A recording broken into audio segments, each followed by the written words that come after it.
Very warm welcome to Monday Night Meditation. My name's Mike Trinara, down here at Effort Space.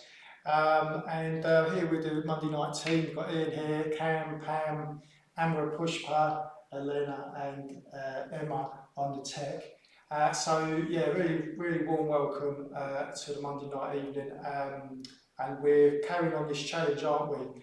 And we're into week 4 of this meditation challenge. If you don't know what that is, it will become clear as we go along. But I suppose what I wanted to say, we're getting to week 4. What I wanted to say is it's good. It's good to just take the challenge seriously. What will happen at some point is we'll be coming out of lockdown, and we'll all have come up against ourselves in a certain way. We'll have come up against our own habits and soul in lockdown, and it's just such a good opportunity, along with others, to really kind of get to learn how to work with your mind. So I'll be saying a bit more about how you can take it seriously a bit later on.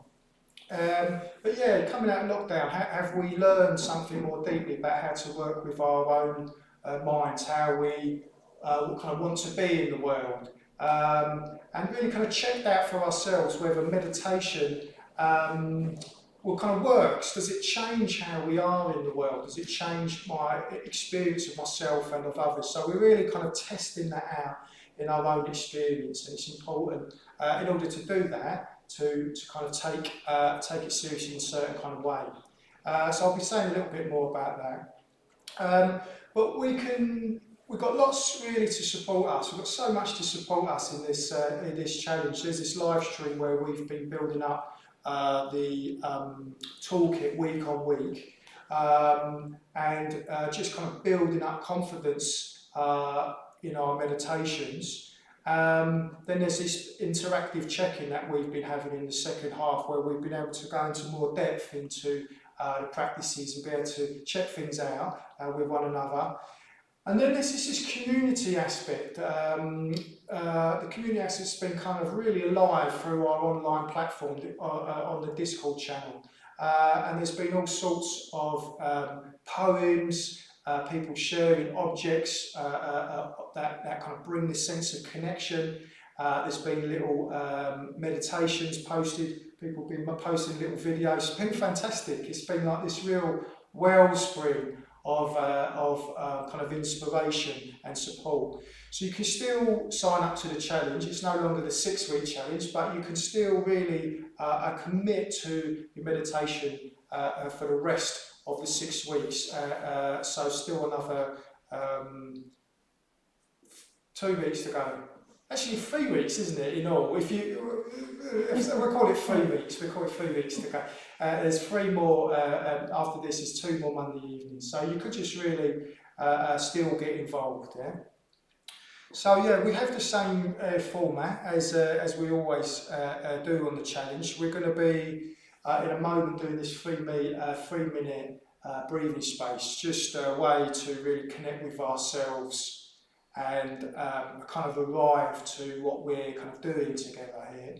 And then after that, I'm delighted because Ian's going to be talking about what meditation means to him. So I'm really looking forward to hearing what Ian's got to say about that. I've been hearing a little bit of previews about what he might be saying, so I'm really interested to hear what he's got to say. And then we'll carry on this theme of Metta. So I'll be carrying on Metta and how to actually test Metta, how to test Metta during change, the changing circumstances of our lives. And then we'll be kind of testing that out in a meditation, trying that out in a meditation. So that's what we've got tonight. So yeah, without further ado, let's settle in and just arrive into whichever space we're in. It may be a very familiar space, maybe your front room or your bedroom, but let's just come at it with a fresh mind. And the way we do that is to really engage with how we're feeling in the body just now.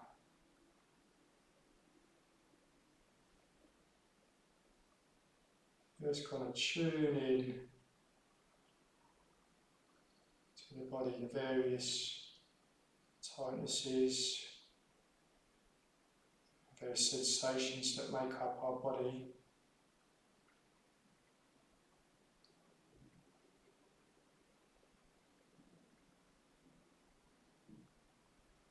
Kind of opening up the senses, hearing what sounds can hear around us.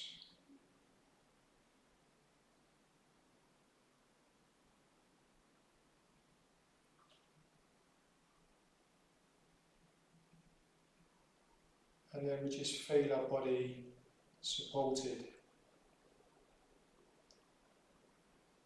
by whatever surface we're on, chair or the cushion. And because we're supported, we don't need to grip on to hold the body. We don't need to hold on to ourselves. So we can just allow ourselves to soften into that support.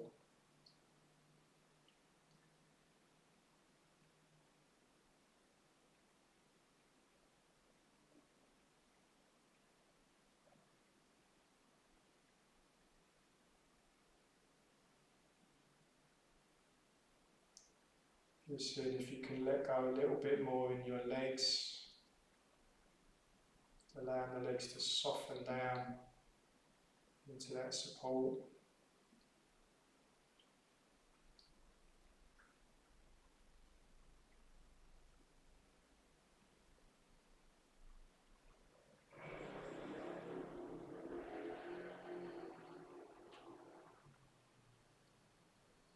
Just allowing the weight to drop down through pelvis.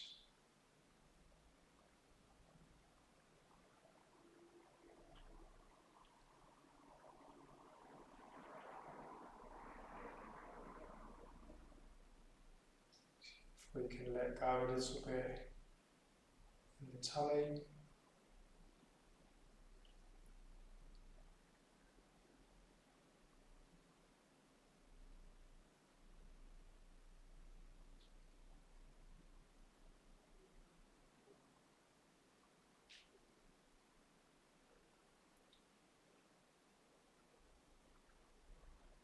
If we can soften in the shoulders, in the face, eyes.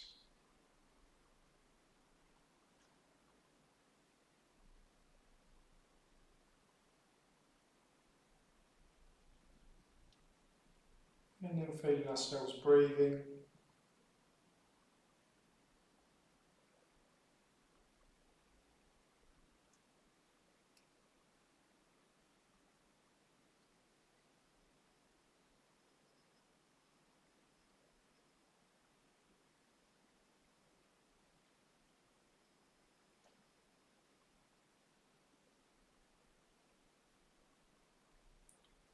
Letting the breath calm us down.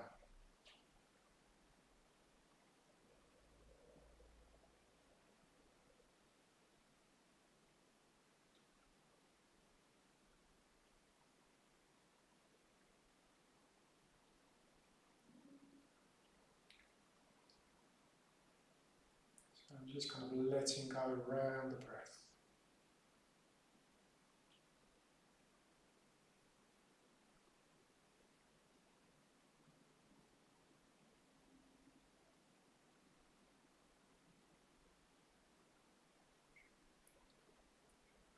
Just feeling that spreading out through the whole of the body, to the legs, arms, upper back, shoulders and head.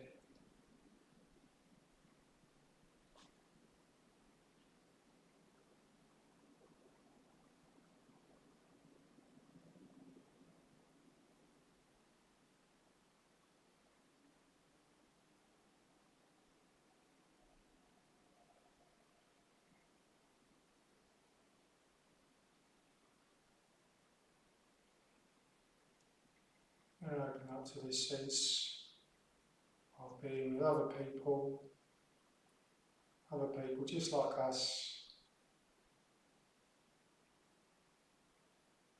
in this shared practice.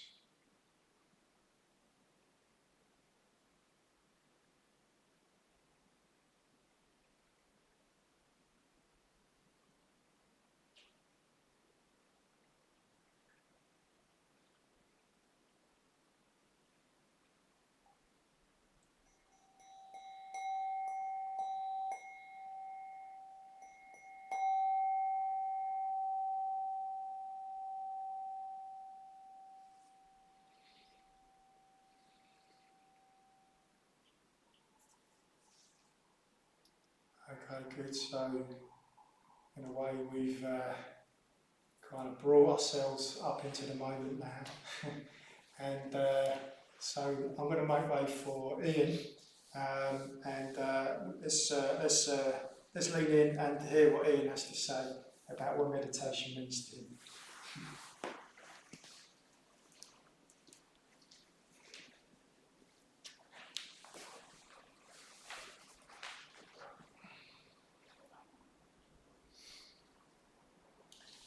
So thanks Marshanara, and thanks everyone here. What meditation means to me, that is such a huge topic. So I thought, okay, I'll start at the very beginning, because it's a very good place to start. I first discovered meditation about 7 years ago, and at the time I was working for an investment bank.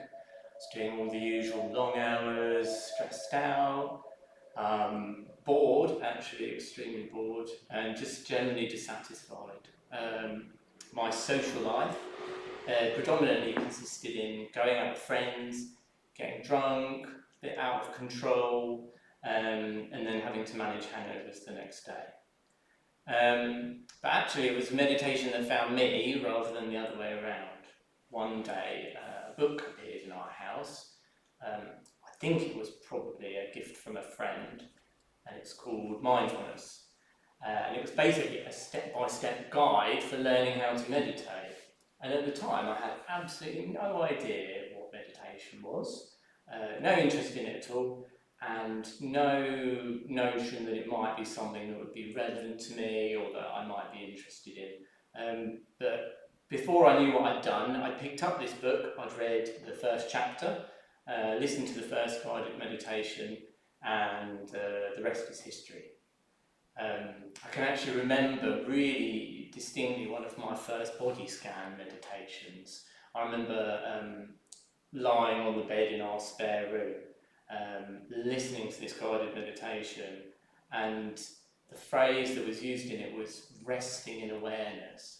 And I just remember lying there, resting in awareness of my body, and it was such a completely new feeling.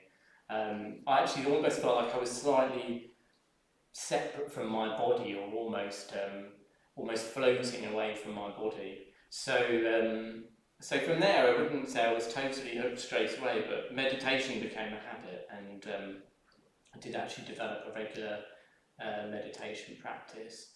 And then at the same time, I started to make a few changes in my life. So I left a job that I hated and chose a slightly less stressful, lower salary, more people-focused position, which I really enjoyed. And a bit later on, I discovered yoga, finally, and completely gave up smoking, cut down drinking and all the associated antisocial behaviour. All of this without really knowing what was driving me. But I think that spending more time with my body and my thoughts led me to identify that something was really missing in my life. And I started to seek out actually something higher, initially looking into yogic philosophy and spirituality, and then Buddhism. I started going on retreat and attending the classes here in Brixton. And now I meditate first thing in the morning, and I've got my special space at home. It's a nice corner, it's very cosy, I've got my cushions, shrine, and I like to make a special event of it. So I light my candles and I've got my incense. And it's so that I know that this is special time. This is time that is separate from the rest of my day, from from when I'm in sort of doing mode, this is a time to just sort of be, let go of petty concerns and look a bit more deeply. But actually, the truth of it is that recently my meditation's been pretty hard going. My mind just wants to wander all over the place. It wants to plan, really loves to plan. What it really loves is planning completely fantasy scenarios that are not actually happening. Or sort of worst of all is when it wants to replay events from the past over and over again. That's I don't like that. And then it feels like I'm not making any progress. It feels like I'm not getting that payoff, that that calming the mind. There's no reward. But I think my actual experience with meditation has shown me over these last 7 years that it really does do something. It's shifted my perspective completely. It's introduced me to these new aspects of myself that I just didn't know existed. And it's helped me to get to know what's going on in my mind. So I'd say what my practice means to me at the moment is faith. It's faith isn't something that I had in my life before. I didn't have faith in anything. But I can put my faith in the practice of meditation because I know it works. So, sort of summarise, I'd say, I've seen what meditation can do because it has changed me already when I didn't even know that my life needed to change. So my meditation is about faith. It's been calming, it's been pleasurable and enjoyable, and it's brought me glimpses of how life really is. It's also given me space to focus on my ethical life and how I treat myself, how I treat other people, how I see the world. But it's also been hard work. It's been frustrating, it's been boring, but I keep going because I've seen and experienced things in meditation that I can't explain, and I have faith that my practice has the power to change me, to help me get to know myself and others more deeply, and to create a life that's really rooted in love. So this faith, it's given me the power to look deeper and discover what else meditation has in store for me. It's helped me to open up to something beyond just myself and beyond my understanding. When I was working in investment banking, I thought it was me that was the problem. I thought that I needed to change and I couldn't change. But now I know that I can. So I keep turning up to my cushion every morning. I keep sitting at my shrine because I have faith that this is a practice that will help me to transform. Thank you.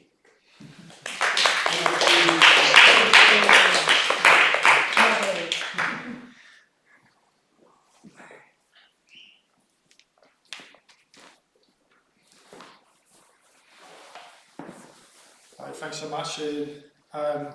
God, took us on a bit of a journey there. Thanks so much. Really, really good to hear about that. And a kind of, really honest, not always easy turning up to ourselves. I just thought you really drew that out. But there's something more that drives you on to keep turning up to yourself in that way. I thought that was really good. Thanks a lot. Okay, I've got, that threw me off there a minute. That's not my talk. Okay, so I'm going to carry on with where we left off. We were talking about Metta, but I wanted to talk a little bit about how we're approaching meditation. I was interested, he was really talking about something about how he turns up to meditation. So I think it's really important that we can have a little look at some of the attitudes that we bring to how we approach meditation. I think that would be useful. One of them, there's probably loads, but I'll just draw out a couple. One is that this kind of rather forward-leaning attitude, an idea that it's kind of something that's going to happen in the future, and we're kind of sacrificing sacrificing what's happening here and now for that kind of future. So we're not turning up to here and now. We're kind of trying to jump over what's here and now to some idea of meditation, some idea of what meditation is. And that can be very frustrating because as soon as you try to jump over anything in your experience, it doesn't kind of work. So yeah, there's this kind of future orientated thing that doesn't mean we're not kind of turning up to what's happening now. On the other extreme of it, there's a kind of fatalism where we just have basically an idea, our meditation's not really going to do very much, not really going to change me. And so we kind of just turn up with a rather lukewarm idea of what we're doing. And really, we kind of create our world by how we approach something. So if we turn up with a kind of idea that's not going to quite work, then we won't quite give ourselves to it, and then it won't work. And then there's a kind of bit of it's like, oh, I knew it. I knew I shouldn't have bothered there. I knew I shouldn't bother. So there's a kind of way of just kind of keeping ourselves from committing, really. So yeah, it might be worth thinking about how we're kind of coming into contact with meditation in the first place, or even before we've kind of sat down, how we're kind of approaching things. So carrying on with Metta, we are talking about Metta as this kind of solidarity with the life in us and the life in others.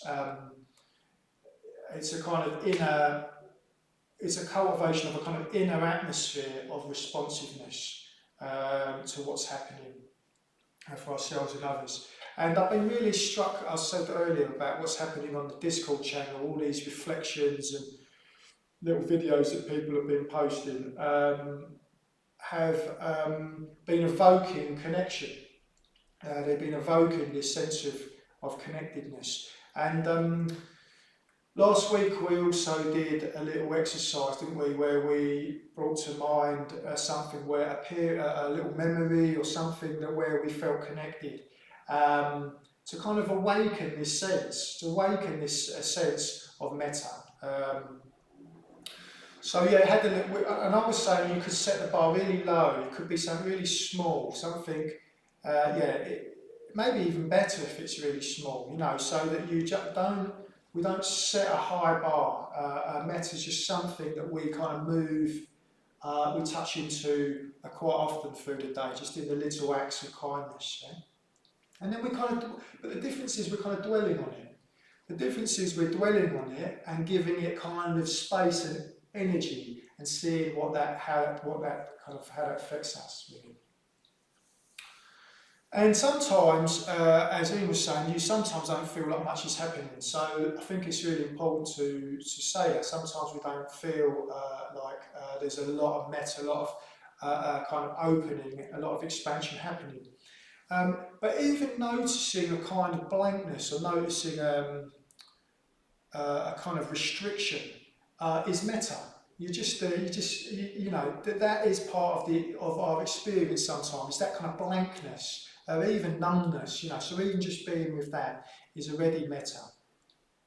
So yeah, like awareness, meditation, metta is something not to be forced. If we force it, we're going to feel strain, our body's going to our nervous system's going to kind of notch up, and we're going to just get tense, yeah? But on the other side, and then what might happen is you might say, okay, that doesn't work, I'm just going to just let go, I'm just going to kind of not make any effort. But then our mind will just do what it does. So where is this kind of middle ground? So I'm suggesting the middle ground is as a kind of encouragement. It's a way of kind of bringing focus to the object of the meditation, in this case metta, but also staying open. So we're bringing both kind of engagement, but then also an openness. So we've been moving between that, haven't we, over the last few weeks, yeah? And that's a way to avoid these extremes of kind of strain and just kind of whatever. So this is kind of where we've got to now, and now I'm going to be introducing it back in a way, these 5 stages, the classic 5 stages of how we teach the Metta, Bhavana and true Metta. And I think it's really important we kind of decide for ourselves that we don't know what effect that will have. It's very easy to kind of feel like we know what's going to happen in meditation. I think this freshness is very, very important. We don't know what's going to happen. So in this first stage, can we just be open, kind of hearted to the life in us, whatever is happening just now? Yeah, and we don't know what that is often. We're often it's often a kind of much of a surprise to us as it is to anybody else when we sit down. So we're opening that space, yeah, with a kind of fresh eyes in a way. So can we kind of touch the life that's happening in us, however that is. And then in the second stage, we're bringing in a friend, aren't we? Bringing in a friend, our care for them, their care for us, their interest in us, our interested in them, and kind of just dwelling on that can be quite subtle, that sense of connection. But dwelling on it and giving it, as I said, kind of a space to develop. And then the way I want to frame the third and fourth stages is testing our metta. So we're kind of opening up to ourselves and a good friend, but now we're going to test that metta by bringing in somebody we don't feel strongly for, and then somebody that we're having a difficulty. Can we still just stay open? Can we still stay open towards them? This kind of sense of openness, and even a kind of sense of slight kind of outward, kind of moving kind of outward. And then we just, in the fifth stage, we just continue that outward expansion. And almost ask the question, why not? Why not feel better for all beings? Why not? Well, how would that be? You know, good almost as an imaginative question, how would that be? So we go on this kind of journey, really. And one of the things that's underlying this journey is the feeling tone that's attendant in our experience all the time. The Buddhists have a word for it, it's called Vedana in Buddhism. It's like this kind of feeling tone. Is it just kind of this spectrum of, is it just kind of pleasant and comfortable, or is it unpleasant and uncomfortable? And we're always kind of somewhere in that spectrum, whatever is going on. Yeah? It's almost like this kind of inner barometer for what's going on. So there's this spectrum of Vedana, or feeling tone. It's happening now, and it'll be happening later. Yeah? And often what discourages us is uncomfortable or unpleasant Vedana, uncomfortable feelings of tightness, contraction in our experience. And it throws us out because we start to want to explain that. We want to kind of explain that and even create a narrative about why we're feeling like that. And that can take us away. That can take us away from our actual experience of just feeling tight and uncomfortable. Yeah. And often what encourages us in meditation is pleasant Vedana, is a feeling of wellness. It's a kind of underlying feeling of a pleasurable tone. And why does it encourage us? Because pleasure leads into concentration. Pleasure leads us, it deepens us into concentration. We want to kind of follow pleasure. It's a very natural human instinct. It's like the old page turn. You might be reading something very worthy. It's like it's a strain to kind of pick it up. But that page turner, that's there's pleasure there. You want to kind of pick that up at the end of the night, yeah? At the end of the evening. There's something there for you. So pleasure leads us into depth. Yeah? So often it's very tempting just to kind of bias the discomfort as if it's somehow more kind of real,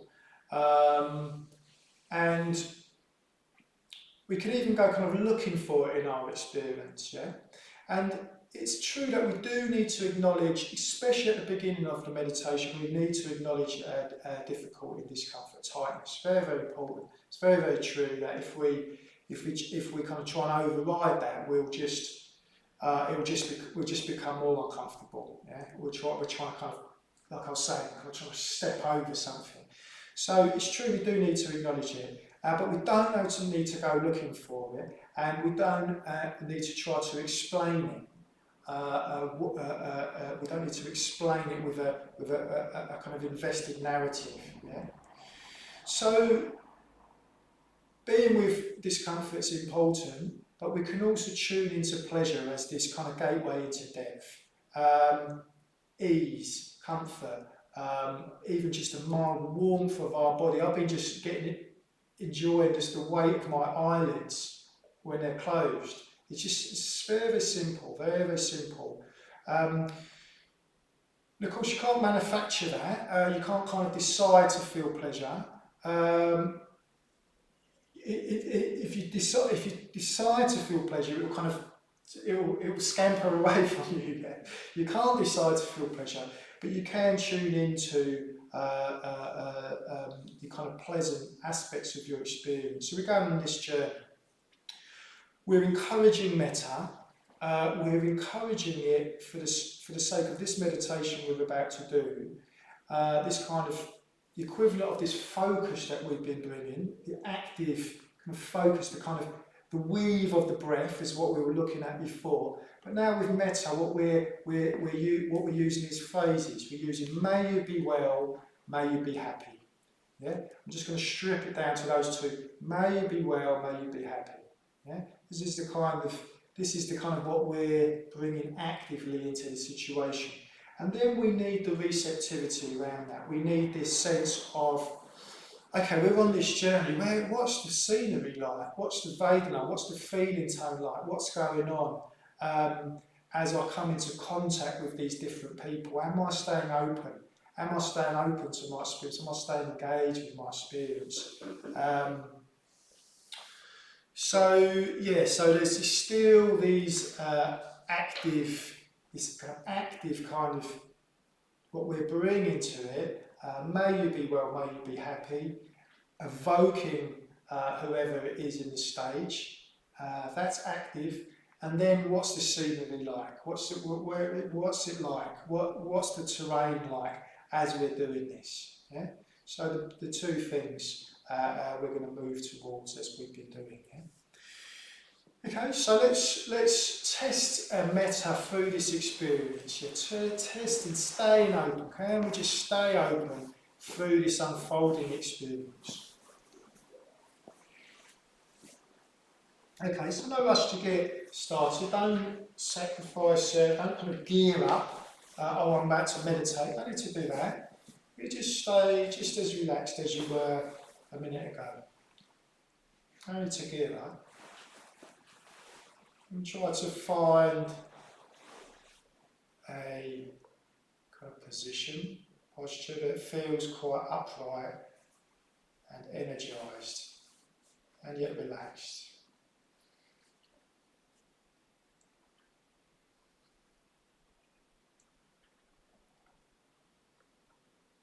So we just start by feeling the ground, feeling the support.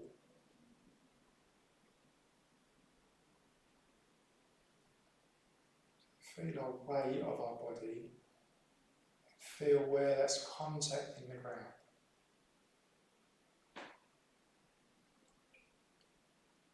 And then we can feel how we're holding our body, we're holding ourselves. And just see if we can start to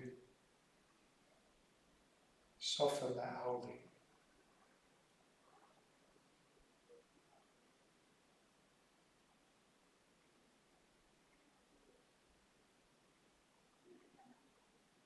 Letting the ground take our weight.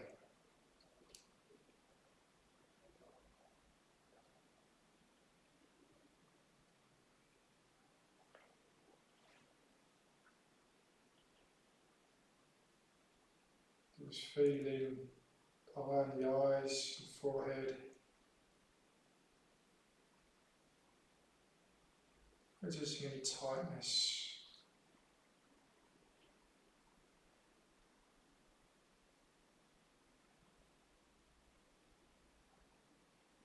Just start to let go.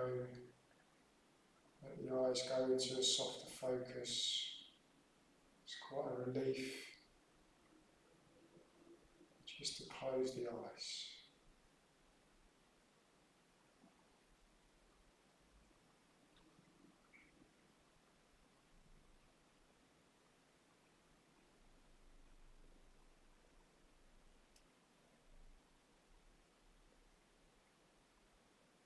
And feeling our shoulders.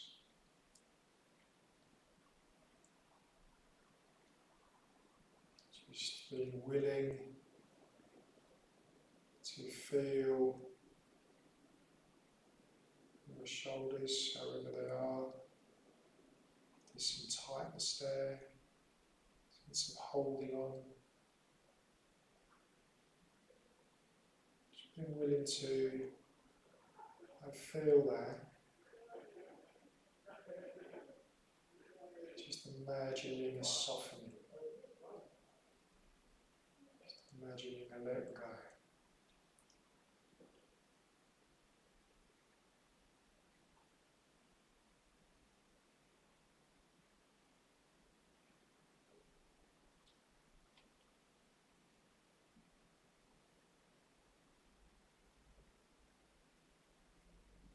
And then feeling your tummy.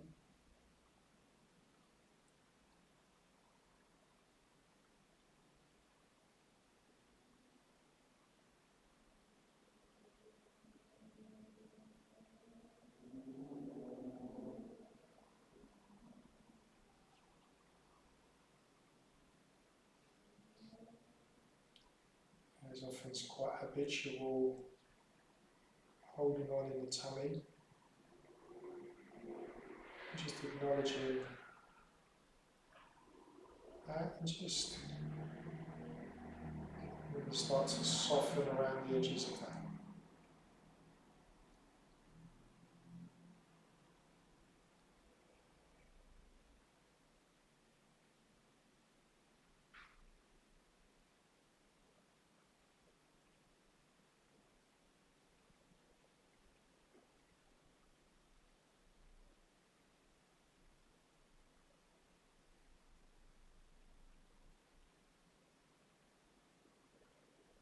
And noticing our thighs.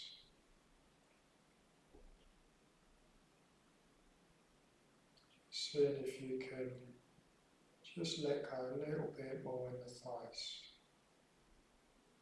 Just give them up to the ground.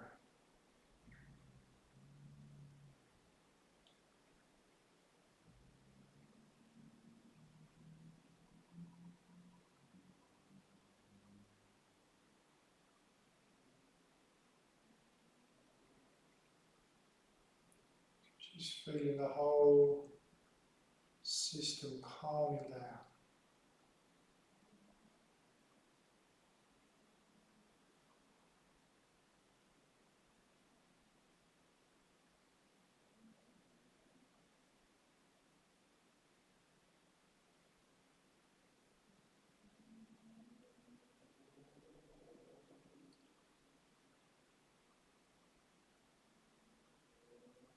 Now tuning into the heart centre,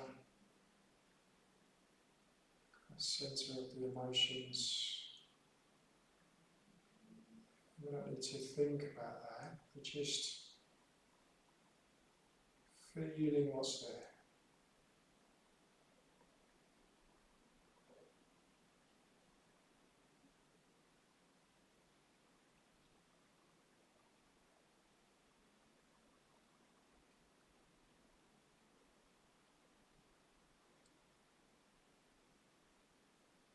Feeling, as it were, the inner atmosphere of the heart centre.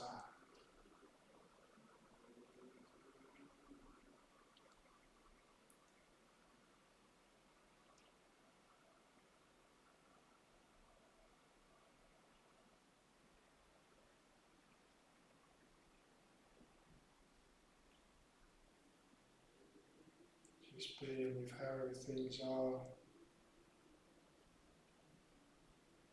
And if there's pleasure,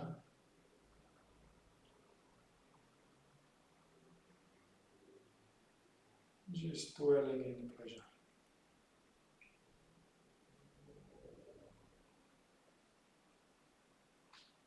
Just allowing the pleasure.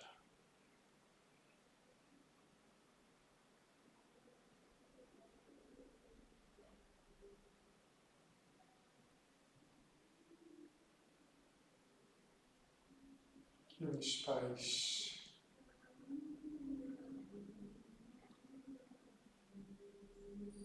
Simple pleasure, maybe just the warmth,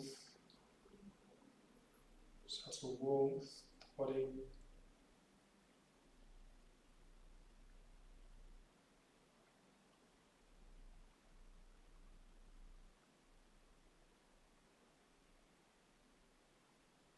Breath moving in the body.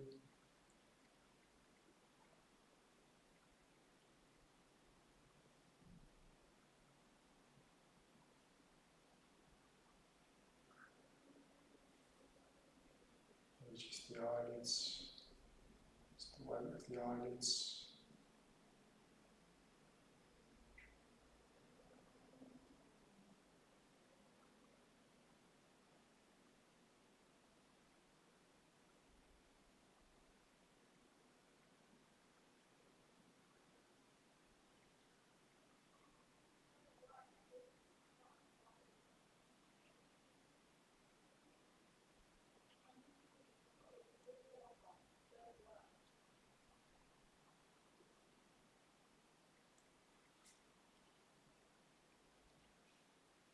And now we're just going to welcome into this atmosphere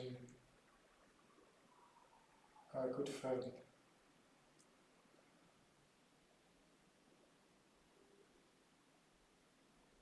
So whoever comes to mind is the right one. Evoking them in your own way.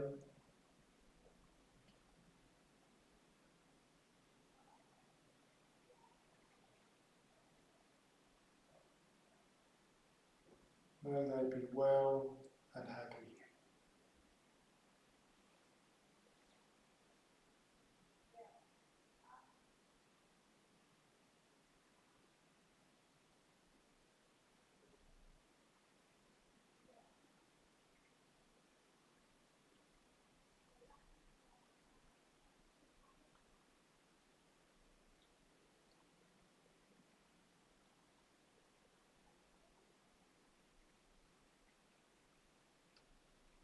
Keeping a low bar. Just looking for any subtle opening towards our good friend.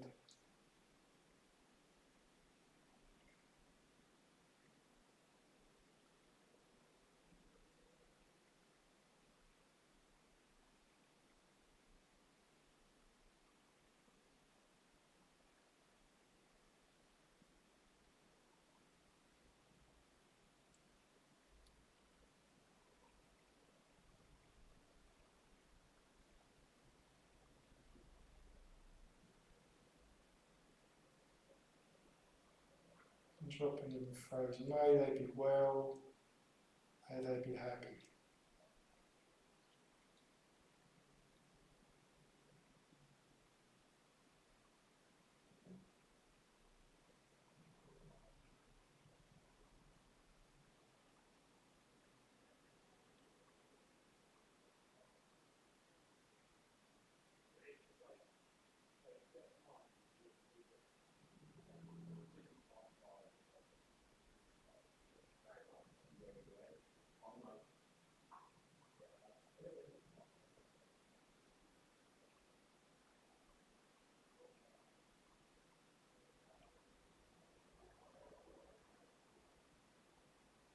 Staying open to the wider experience.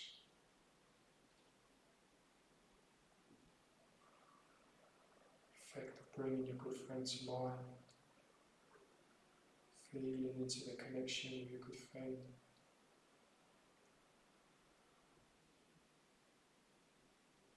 Response to that.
letting your good friend go.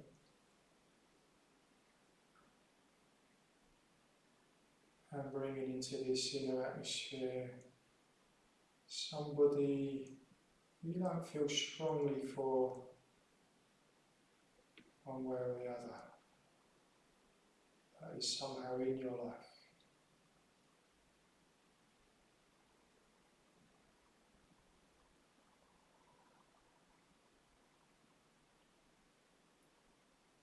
Whoever comes to mind, that's the right person.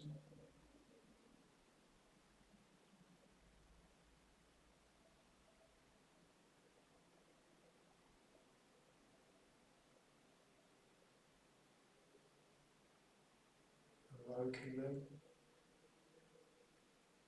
getting the sense of them.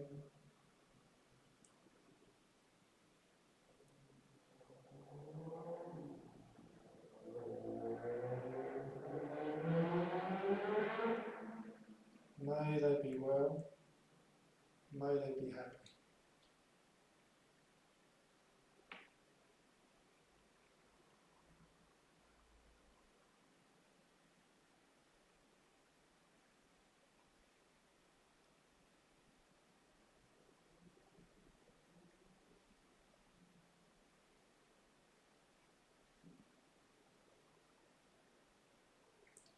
Keeping that low bar.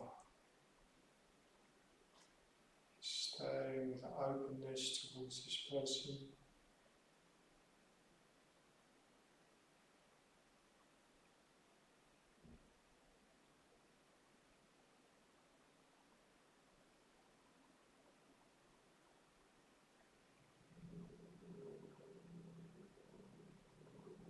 May they be well, may they be happy.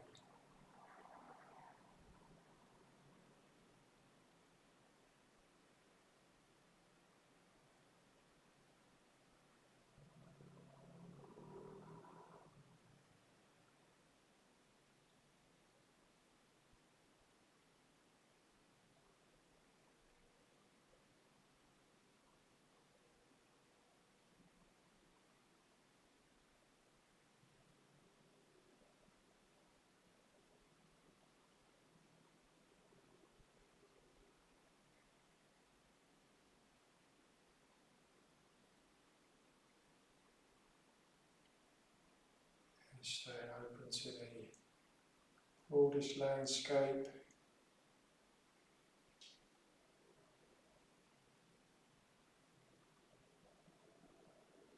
Body,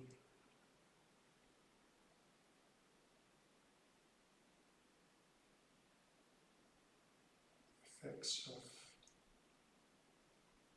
wishing this person well.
And now just letting go of this person from your mind.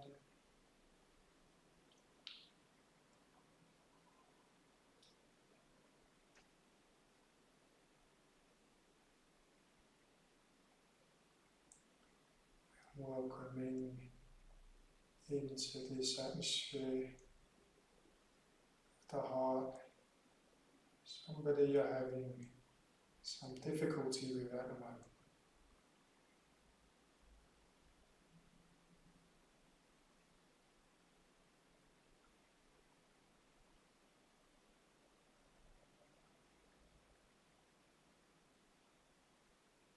Whoever comes to mind as the right person, evoking them, in the sense of them.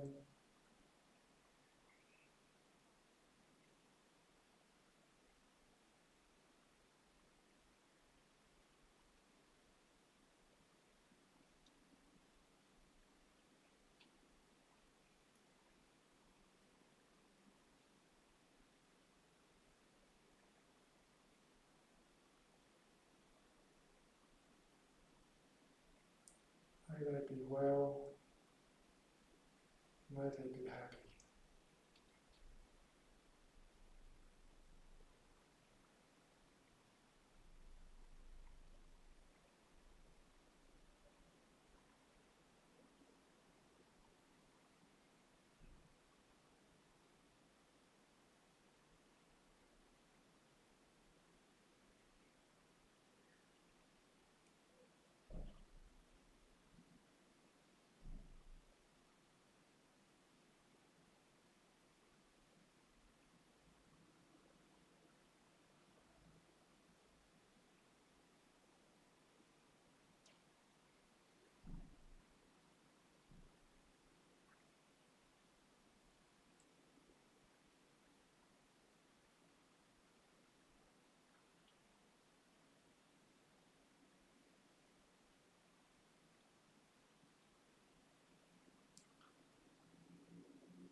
May they be well,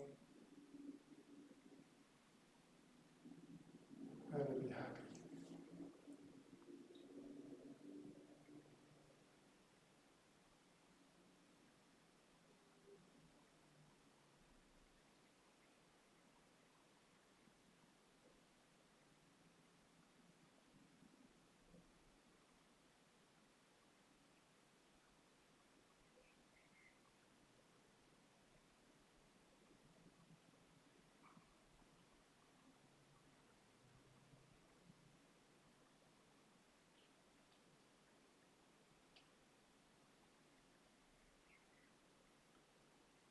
And noticing the effects of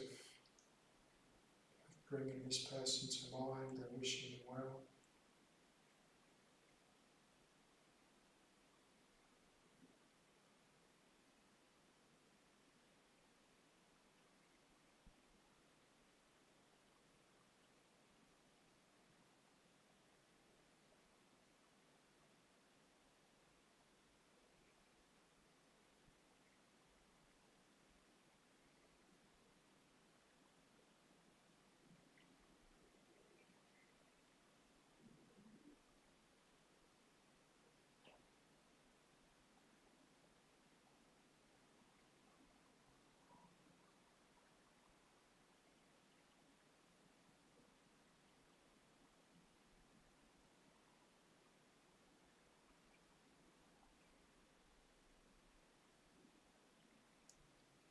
So we get a sense of people we've been spending time just gathered around us.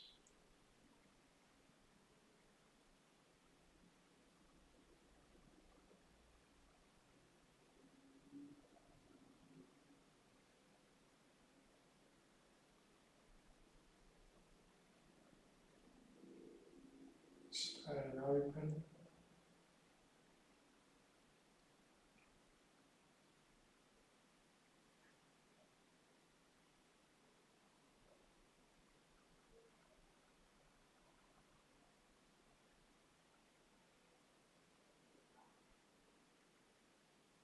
And just allowing that to expand out in its own way.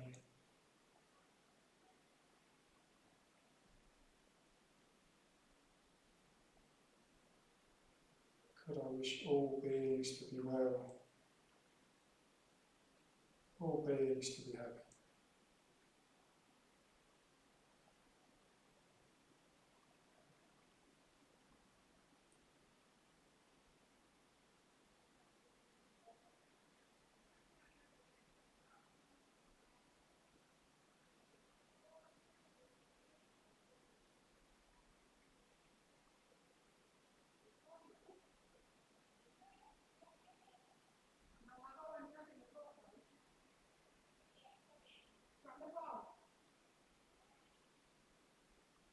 All beings, no matter what category you put them in, may they be well, and may they be happy.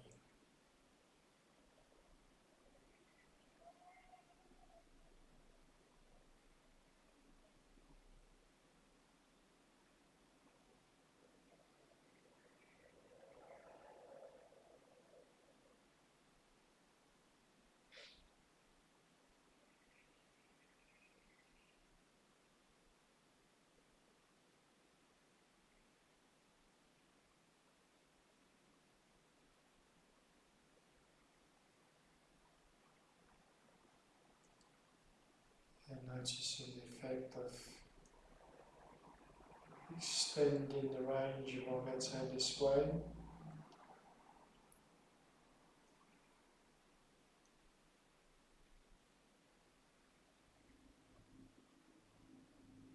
Here with that.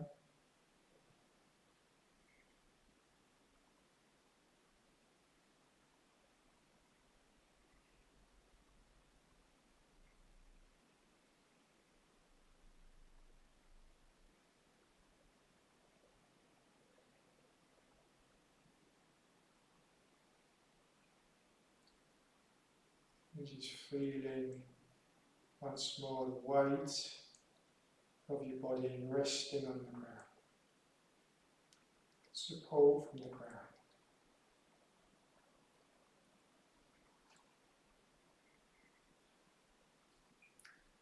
And support of other people, extending their metta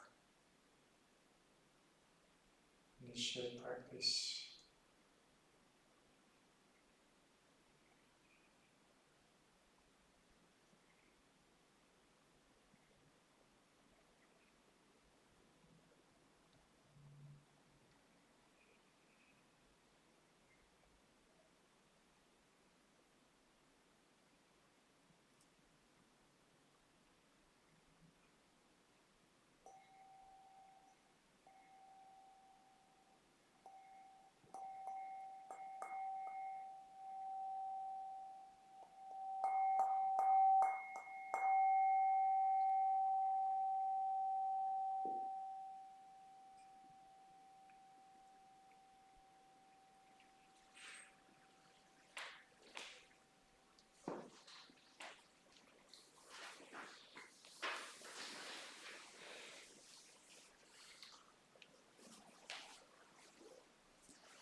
So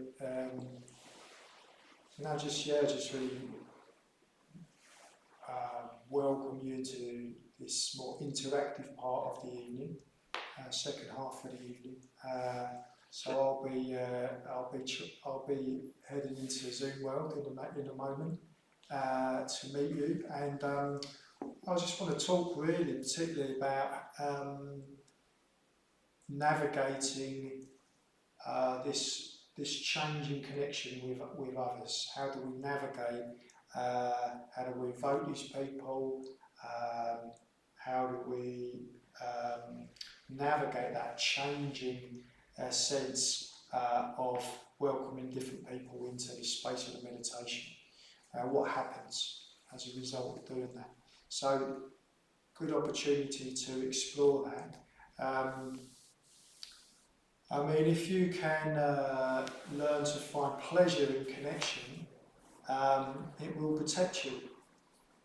It will protect you in the sense of you'll be able to just find pleasure in simple connection, a simple fact of being alive.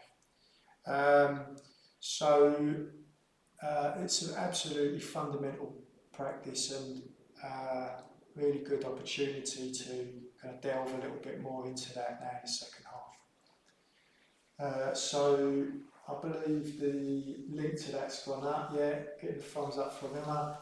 Okay, so yeah, all of us here in every space and from the first half, thanks very much for joining, particularly thanks to Ian for his talk, fantastic talk, and yeah, I'll see you in the second half in a couple of moments.